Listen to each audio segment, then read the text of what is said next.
외계의 정석 한선생입니다.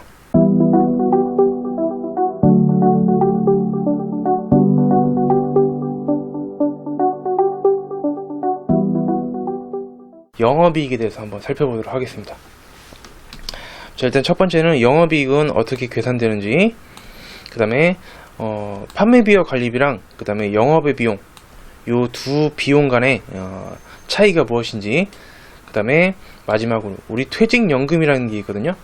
그래서 퇴직금을 임직원들이 퇴직할 때 퇴직금을 부랴부랴 준비해 가지고 주는 게 아니라 미리미리 금융회사에다 이제 돈을 넣어 놓는 게 있거든요. 그걸 퇴직연금이라고 하는데, 이렇게 세 가지에 대해서 겁나 살펴보고 빨리 마무리 짓도록 하겠습니다. 자, 첫 번째 영업이익. 자, 영업이익이란 손익계산서에서 이제 두 번째로 등장하는 이익이죠. 자, 매출총이익에서 판매비와 관리비를 겁나 차감해서 계산하게 되어 있다는 얘기다. 우리 지난 시간에 매출총이익에 대해서는 계속 반복했죠. 매출액, 즉 여기서는 순매출액이죠. 순매출액에서 주는 걸 뺀 게 매출총이익이고요. 그 다음에 그 매출총이익에서 판관비, 판매비와 관리비를 차감한 게 이제 영업이익이 아닐 수가 없는 것이다라는 얘기다. 자, 밑에 손익계산서 왁구가 나와 있는데요. 자, 요거 여러분들이 먼저 한번 가지고 계신 뭐 노트나 뭐 다이어리 같은 데다 한번 쭉 적어 보실래요? 한번 매출액부터 시작해 가지고 단기순이익까지 한번 적어보세요. 자, 해보시죠. 네, 잘 하셨고요. 네. 못 적으시는 분들도 계시는데, 자, 제가 같이 한번 적어보도록 하겠습니다. 일단 매출액이 있고요. 매출액에서 매출 원가를 빼야겠죠. 자, 그러면 가장 최초로 등장하는 매출 총이익이 계산이 되고요. 여기서 이제 오늘 할 건데, 판매비와 관리비, 줄여서 판관비라고 하는 요것만 빼요. 하나만 빼면 영업이익이 등장하죠. 자, 이제 다 됐어요. 영업이익이 계산됐기 때문에 이제 영업 외적인 애들이 나오는 거예요. 그래서 영업의 수익은 수익이니까 더해주고요. 영업의 비용은 비용이니까 겁나 빼준다. 그러면 이제 법인세 차감전 순이익이라고 해서 세전이익이에요. 세전이익. 법인세 차감전 순이익이 나오고요. 그 다음 마지막으로 이제 법인세만 빼면 되겠죠. 자, 법인세 비용 차감하면 단기, 즉 올해의 순수한 이익인 단기 순이익이 겁나 도출되지 아니할 수가 않지 아니하는 것이다 라는 얘기다. 뭔 소리냐? 네. 자, 이렇게 해가지고 한번 쭉 써봤어요. 여러분들도 이런 거를 좀 반복하면서 몇 번만 써보면은 그렇게 어렵지 않거든요. 될 수 있으면 알아듣는 게 좋겠다. 제가 강조 한번 드리겠고요. 자, 오늘은 이제 요거예요. 매출총이익에서 판매비와 관리비를 빼가지고 영업이익 계산하는 요거를 이제 볼 건데, 판매비와 관리비는 뭐예요? 판매 활동과 우리 기업 자체를 관리하는 활동이 들어갈 수 있죠. 그런 거를 위해 지출한 비용이다. 자, 얘네들 끝나는 글자가 네 가지가 있는데 뭐로 끝나요? 비, 료, 여, 과로 끝나면 그러면 판관비다 라는 말씀을 제가 전에 들은 적이 있었죠. 무슨 비, 감가상각비, 접대비, 복리후생비 등등, 요 보험료, 임차료 이런 것들, 역, 뭐 급여, 퇴직급여 뭐 이런 것들, 과세금과 공과 이런 식으로 끝나면 이제 판매비 관리비인데 예외가 두 가지 있어요. 자, 예외 두 가지가 있는데 비로 끝나지만 판관비가 아니에요. 좀 특이하죠? 자, 하나는 우리가 학습을 했었어요. 자, 바로 개발비라는 무형자산이죠. 그래서 신제품 등등을 만들 때 연구 단계와 개발 단계가 있는데, 개발 단계에서 이제 무형자산의 인식요건을 충족하면 개발비라는 자산을 잡았죠. 이거 비용 아니죠? 무슨 개발할 때 들어간 비용 아니에요? 이제는 그러면 안 돼요. 아시죠? 그 다음에 기타의 대손 상각비라는 게 있는데, 자, 얘는 영업의 비용이에요. 그래서 우리 대손 충당금 공부하셨죠? 그래서 대손 충당금 설정할 때나 증가시킬 때나 아니면은 대손 발생했을 때 대손 충당금이 부족하다면 비용으로 때우는데, 그럴 때 대손 상각비는 매출 채권일 때 사용하는 거고, 기타 채권일 때는 기타의 대손 상각비를 사용했었죠. 그때 그 대손 상각비를 의미하는 거죠. 요거는 영업의 비용으로 가요. 그래서 개발비랑 기타의 대손 상각비는 B자로 끝나지만 판관비가 아니다라는 점 미리 꼭 체크를 좀 해주셨으면 좋겠어요. 자, 그 다음에 두 번째로 판매비와 관리비랑 영업의 비용. 와, 얘네들 판매비와 관리비는 여기 있죠? 영업의 비용은 여기 밑에 있죠? 얘네를 겁나 싸움을 붙여요, 진짜. 시험에서. 진짜로 그러냐? 진짜로 그렇다는 얘기다. 푸는 요령은 뭐예요? 비료효과를 끝내면 판관비, 판매비 관리비, 나머지 뭐 기부금, 뭐 이자 비용, 뭐 재해 손실, 유형자산 처분 손실 이런 것들은 비료가 아닌 애들이죠. 얘네들 영업의 비용으로 처리하시면 되겠다. 근데 시험에서 전산의 교육 시험에서는 판관비와 영업의 비용을 겁나 비교하는 문제가 자주 출제돼요. 시험에서는 다음과 같은 표현으로 출제가 돼요. 첫 번째처럼 대놓고 물어보는 경우, 대놓고 그냥 다음 중 판매비 관리비 또는 영업의 비용이 아닌 것으로 해가지고 동그라미 1, 2, 3번 해서 다른 거 하나 넣는 거죠. 근데 두 번째처럼 이렇게 표현을 주기도 해요. 자, 다음 중 영업이익에 영향을 미치는 또는 미치지 않는 것은, 자, 미치냐 안 미치냐, 그건데요. 자, 이제 그냥 물어보면은 너무 무식해 보이고 이제 재미가 없으니까 여기는 영업이익을 겁나 끼워 넣어가지고 얘한테 영향을 미치냐 안 미치냐, 미쳤냐 아니냐를 이제 겁나 파악을 하게 하는데, 자, 이렇게 두 가지로 나눌 수가 있어요. 자, 뭐요? 영업이익보다 위에 있는 애들 있죠. 매출액부터 시작해서 매출원가 뭐 이런 애들, 걔네들은 얘네들의 숫자가 바뀌면은 영업이익에 영향을 미쳐요. 영업이익보다 위에 있죠. 얘네들은 미친 애들이에요. 한마디로 미친 애들이 아닐 수가 없다는 얘기다. 미치잖아요, 그죠?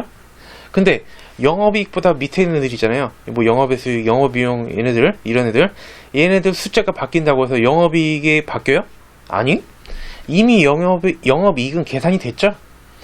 계산돼서 고정돼 픽스돼 있는 상태에서 밑에 있는 애들이 아무리 움직여봤자 영업이익과는 관계가 없는 것이죠. 그래서 밑에 있는 애들은 영향을 미칠 수가 없다라는 얘기다.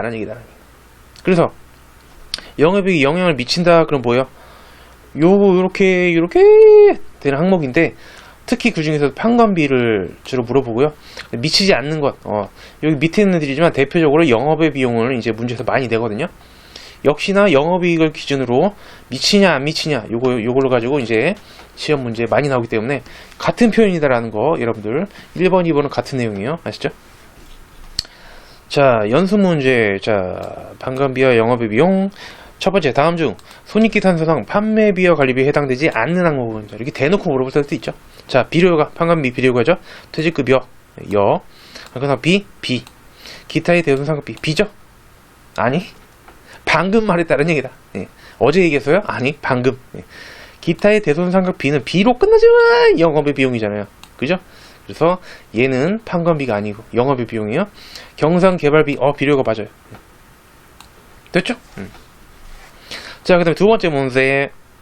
자, 도매업을 영위하는 주식회사 전자의 비용 관련 자료이다. 다음 중 영업비용 합계액은 얼마인가? 자, 광고선전 비. 오케이, 비료가니까 얘는 아니죠.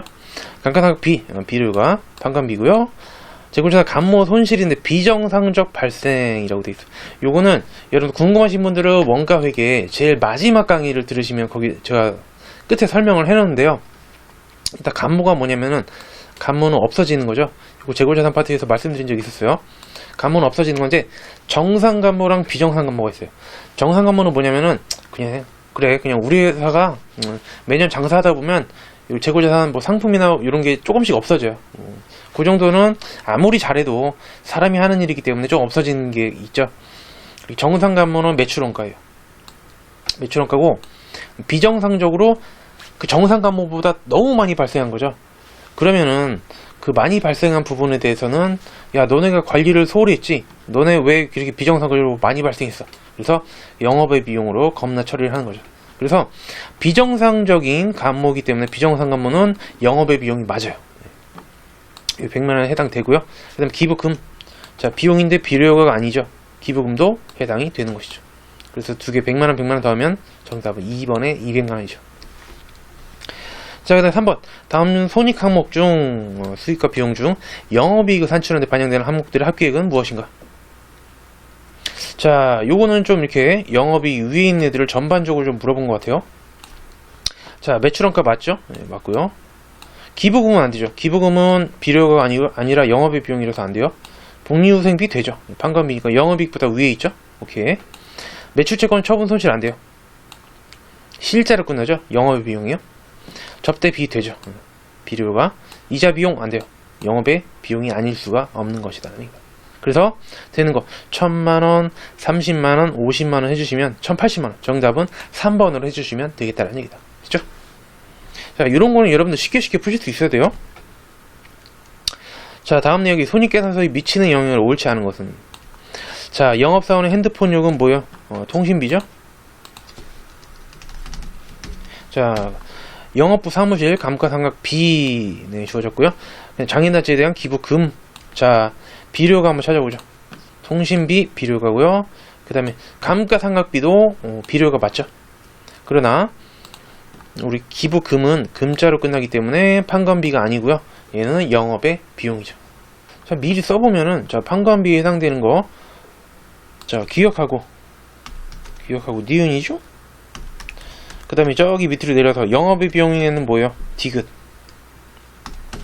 자, 이렇게 저는 조금 편하게 하고 싶어서 이렇게 해가지고 두 가지로 이렇게 나눌 수가 있죠. 자, 영업이익에 영향을 주지 않는 디귿은 단기순이익에만 영향을 준다. 맞죠?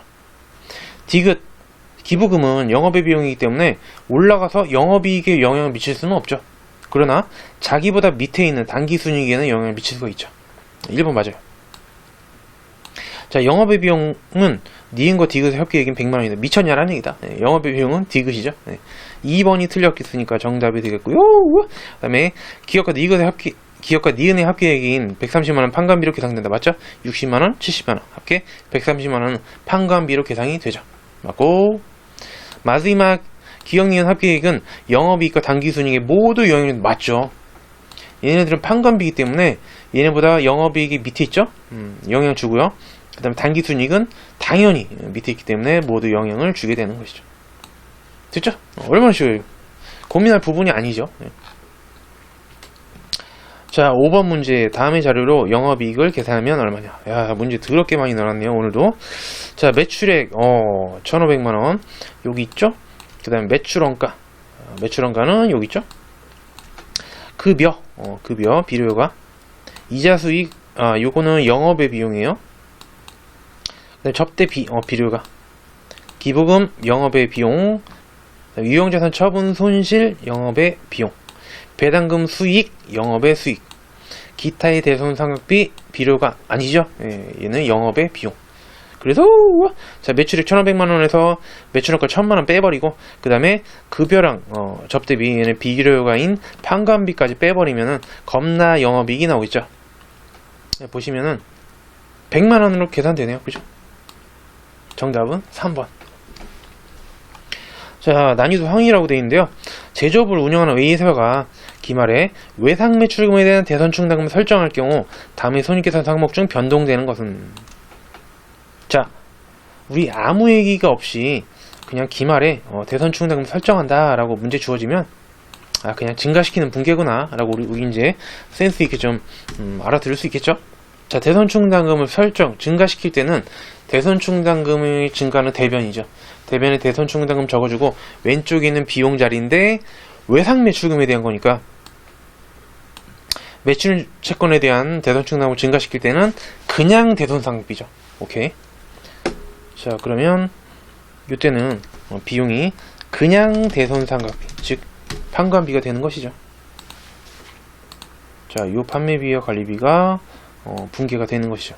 자, 요게 변동되면 요거보다 밑에 있는 애들이 엄청나게 겁나 영향을 받는 것이죠. 변동되는 것. 자, 영업이익 1번이 바로 정답이네요. 판관비 밑에 있기 때문에 얘가 영향 받죠. 매출원가 영향 없어요. 괜찮아요.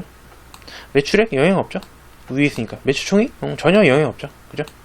정답은 1번이 되겠다는 겁니다. 됐죠? 요거는 대손충당금의 분계랑 요 손익계산서 전체적인 왁구를 좀 아셔야 풀 수 있는 거기 때문에 제가 난이도 상이라고 넣어놨고요. 자, 그 다음 마지막 우리 세 번째 퇴직연금에 대해서 겁나 살펴보도록 하겠습니다. 자, 기업은 임직원의 퇴직에 대비해서 우리 그 비유동부채 시간에 퇴직급여 충당부채를 겁나 추계액으로 매년 만들어 놓는 분기를 했었죠. 자, 근데 각주가 달렸네요. 자, 퇴직급여 충당부채를 설정하게 되면 차변에 퇴직급여라는 비용이 나오죠. 그래서 퇴직급여 충당부채는 비유동부채 부채니까 대변에 오고 비용 자리가 비는데 그때 비용은 퇴직급여였죠. 자, 그래서 대변은 퇴직급여 충당부채 뭐 1000만원이라고 치죠. 그 다음에 왼쪽에는 퇴직급여라는 비용이 겁나 1000만원 이렇게 분계가 되는 것이죠. 1000만원이라고 치면. 자, 이렇게 비용을 계산하게 되면 이익이 줄어들죠. 그죠? 수익에서 비용 뺀 게 이익인데 비용이 1000만원만큼 분계가 더 되니까 이익은 줄어들죠. 그래서 이익을 쭉 모아놓은 게 배당 가능 이익인 이익이익금이죠. 이거 자본에서 우리 제대로 공부했어요. 그죠? 이익이익금은 이익을 다 눈덩이처럼 똘똘 뭉쳐놓은 거죠. 매년. 근데 비용이 늘어나면서 이익이 줄어드니까 이익이익금도 감소가 되겠죠. 그죠? 그래서 이게 감소되면 배당을 줄이는 효과가 있긴 해요. 그래서 주주님들 마음 놓고 배당 받아가세요. 이게 아니라 배당을 조금 줄여가지고 그 돈으로 퇴직금 마련할 수는 있게 되는 거죠. 근데 자, 다시 위로 올라가 보면은 이는 간접적인 효과에 불과하기 때문에 배당을 좀 줄이는 것 자체가 퇴직금의 지급에 대비한다고 보긴 좀 어렵죠. 그죠? 배당을 좀 덜 주는 것 뿐이지. 그래서 퇴직금 지급에 대해 이제 직접적인 대비가 필요하게 되었다. 따라서 많은 기업들이 퇴직연금에 가입하고 미리 퇴직금을 겁나 금융기관에 이체하도록 되었다라는 얘기다랍니다. 뭐 그림 그리려고 해놨는데 뭐 별건 아니에요. 과거에는 중간에 기업이 망하거나 하면은 아무리 퇴직급여 충당부채 쌓아놓으면 보여. 기업이 망했는데. 그죠? 그래서 이제 너네 이제 그렇게 하지 말고 자, 외부 금융기관에 돈을 미리 꼬박꼬박 이체를 해라. 자, 이렇게 해가지고 돈을 넣어놓으면은 나중에 기업이 이렇게 망해서 없어지더라도 금융기관에 이미 돈이 이체돼가지고 여기 돈이 쌓여있죠. 그래서 퇴직금만큼 충분히 퇴직금을 이제 받아갈 수가 있게 되는 것이죠. 자, 이게 바로 퇴직연금이라는 굉장히 좋은 제도예요. 자, 근데 두 번째, 퇴직연금에는 확정기여형과 확정급여형이 있다. 자, 확정기여형은 자, 기자에 동그라미 쳐주세요. 퇴직급여 비용으로 겁나 처리하면 되고요. 그다음에 확정급여형, 급자에다 동그라미. 급여형은 이체시, 퇴직연금 자산으로 처리하는 거예요. 그래서 이렇게 금융기관에 돈을 이체하잖아요. 그죠? 그러면은 대변은 돈 나가면서 확정기여형은 차변의 퇴직급여라는 비용이고요. 확정급여형은 차변의 퇴직연금 운용자산이라는 우리 회사의 자산으로 처리하는 거예요. 자, 미리 이유를 좀 말씀드리자면, 자, 확정기여형은 퇴직연금을 납부하면 퇴직금 관련 의미가 완전히 끝나요. 확정기여형이라는 거는 나중에 우리 직원이 거기서 퇴직금 받아가든지 말든지 끝나요. 그냥 나는 계속 그 퇴직연금 금액만 이체하면은 나는 퇴직금 준 거나 똑같아요. 나는 더 이상 퇴직금에 대한 그게 아니에요. 그렇지만 확정급여형이라는 거 있죠. 자, 기여형 말고 확정급여형은 납부 시 해당 기업의 자산인 퇴직연금 운용자산을 처리해서 관리하고 퇴직금 지급 시에는 돈을 지급하는 것이 아니라 금융기관이 퇴직연금 운용자산에서 퇴직금을 지급하게 돼요. 그래서 해당 퇴직연금 운용자산이 겁나 나중에 감소하게 되는 것이다라는 얘기다. 그래서 확정급여형은 금융기관에 이체하면 끝나는 게 아니에요. 이체한 그 돈이 아직은 내 거예요. 그리고 만약 거기서 운용해가지고 막 주식이나 채권 이런 데 투자해가지고 막 돈 벌잖아요. 그럼 나한테 수익이에요. 내 돈이 늘어나는 거예요. 어차피 내가 지급해줘야 되는 퇴직금 정해져 있어요. 만약에 걔네가 막 꼬라박아가지고 돈이 부족하다. 그럼 내가 내 주머니에서 돈 더 꺼내가지고 퇴직금을 맞춰줘야 되는 것이죠. 어쨌든 그래서 얘는 끝날 때까지는 끝난 것이 아니다라는 얘기다라는 얘기다. 됐죠? 확정 기여형은 끝나요. 돈 내면. 연수문서의 다음 내용을 수정분계하는 경우 적절한 회계 처리 겁나 옳은 것은 임직원은 퇴직금 관련하여 외부 금융기관에 보통 예금 계좌에서 50만원 예치하면서 회계 담당자 확정급여형 퇴직연금으로 회계 처리했다. 그러나 기업은 퇴직금을 확정기여형 퇴직연금으로만 겁나 운영하고 있는 상황이었다라는 얘기다라는 얘기다. 여러분, 요거 좀 헷갈릴 수 있죠. 확정기여형은 퇴직급여라는 비용이고 확정급여형은 퇴직연금 운용자산이라는 자산인데 두 개를 구분하기가 좀 복잡할 수도 있잖아요. 그래서 저는 이런 식으로 알려드려요. 확정기여형은 쉽다. 왜? 퇴직급여라는 비용이죠. 네 글자. 별로 안 어렵죠. 그러나 확정급여형은 어렵다. 왜? 퇴직연금 운용자산이라는 더럽게 긴 자산이기 때문에, 그래서 확정급여형은 좀 어렵죠. 그렇게 외우시면 편해요. 자, 그래서 확정급여형 퇴직연금으로 겁나 회계 처리했죠. 잘못했어요. 지금. 그럼 어떻게 했겠어요?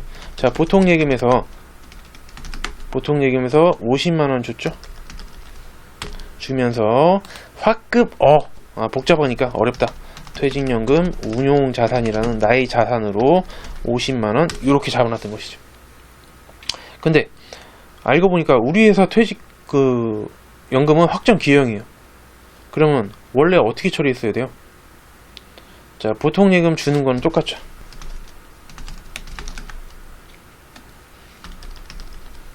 그러나 확정기여형은 쉽다. 왜? 퇴직급여라는 그냥 단순 비용이니까. 이렇게 간단하게 비용 처리를 했어야 되는 건데, 굳이 어렵게 퇴직연금 운용자산이라는 걸로 겁나 잘못했죠. 자, 없애줘야 돼요. 없을 때는 어디다 써요? 반대쪽인 대변에다 쓰면 되겠죠. 그래서 자, 대변에다가 퇴직연금 운용자산을 다시 없애버려요. 나 회계 처리 잘못했다. 반대쪽에 써서 없애버려야지. 이렇게 상계 되잖아요. 상계 50만원씩 이렇게 상계가 되죠. 없어지고, 야, 이제 제대로 된 퇴직급여를 차변에 적어주자. 이거를 이제 수정분기라고도 해요. 이렇게 없앨 거 없애지면서 기존에 원래 올바른 그런 계적 과목을 적어주는 것이죠. 됐죠? 정답은 3번이 되겠네요. 그죠? 퇴직연금 운용자산 없애버리면서 왼쪽에 퇴직급여. 자, 퇴직연금 이체라는 부분이 있는데요. 자, 이거는 회계처리 문제예요. 자, 10월 10일 당사는 직원들 퇴직금 지급에 대비하기 위해 금융기관 확정기여형. 자, 바로 퇴직급여죠. 비용. 퇴직연금 제도를 운영하고 있다. 시업은 퇴직연금 850만원을 보통연금에서 겁나 이체하여 납부했다. 그러면 대변에 보통연금 줄여두죠. 그 다음에 차변에는 쉽다. 퇴직급여라는 비용. 됐죠? 자, 두 번째 문제. 8월 10일 영업관리직 사원에 대한 확정급여형 퇴직연금에 가입하고. 자, 급여형이라는 게 확급어라는 걸 의미하죠. 퇴직연금 운용자산. 그래서 8월분 퇴직연금 980만원을 보통예금에서 또 이체해서 납부했다.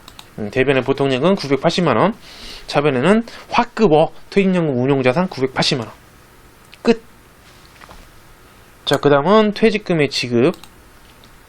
자, 8월 7일 직원을 퇴사로 확정급여형 퇴직연금 계좌에서 자, 퇴직금 1000만원이 지급되었다. 단 회사는 퇴직급여 충당부채를 겁나 설정하고 있지는 않다라는 얘기다. 잠깐만, 여기서 퀴즈. 우리 확정기여형, 확기십이죠. 퇴직급여라는 비용으로 처리하죠. 확정기여형의 경우에 직원이 퇴직하면 어떻게 분개해야 될까요? 정답은 분개 없음이요. 확정기여형 같은 경우에는 나는 그냥 거기다 금융기관은 거기 계좌에다 돈 때려 넣을 때마다 그냥 비용 처리하면 끝나요. 그럼 끝나요. 우리 퇴직금 지급할 때 문제가 될 수 있는 거는 확정급여형 뿐이에요.